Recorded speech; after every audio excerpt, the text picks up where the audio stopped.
آپ نے فرمایا من احب للہ وابغض للہ واعطى للہ ومنع للہ فقد استکمل الایمان۔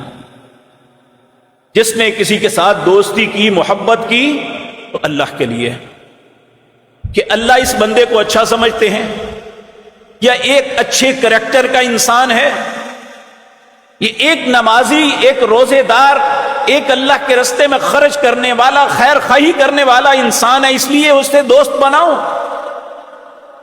لیکن ہماری دوستی معذرت کے ساتھ صرف اپنے مفادات کے تحت ہوتی ہے۔ جس سے مجھے مفاد ہے وہ میرا دوست، جس سے مجھے مفاد نہیں اس سے میرا کوئی تعلق نہیں۔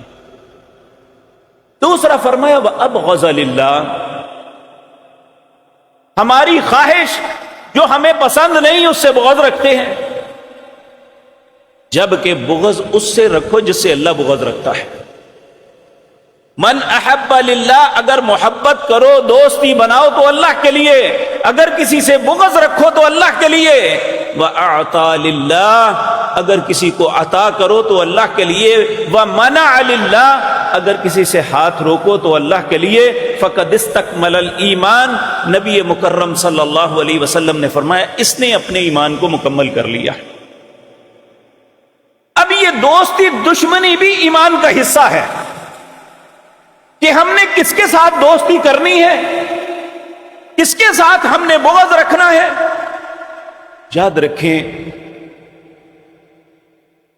نبی مکرم صلی اللہ علیہ وسلم نے ایک مرتبہ آپ اپنے ساتھیوں کے ساتھ تشریف فرما تھے۔ آپ نے فرمایا ابھی ایک شخص آئے گا میں اسے جنت کی بشارت دیتا ہوں۔ ایک صحابی آئے، بیٹھ گئے، لوگوں کے دلوں میں بڑا آیا کہ اللہ کے نبی نے اسے جنت کی بشارت دی ہے۔ دوسرا دن پھر ہوا، پھر ایسا ہی ہوا، آپ نے فرمایا ابھی ایک شخص آئے گا میں اسے جنت کی بشارت دیتا ہوں۔ 3 دفعہ ایسا ہوا تو نبی مکرم صلی اللہ علیہ وسلم کے چچا زاد بھائی تھے عبداللہ بن عباس رضی اللہ تعالی عنہ، وہ اٹھے اور جب وہ جانے لگے نا ان کے پیچھے چل پڑے، کہنے لگے چچا جان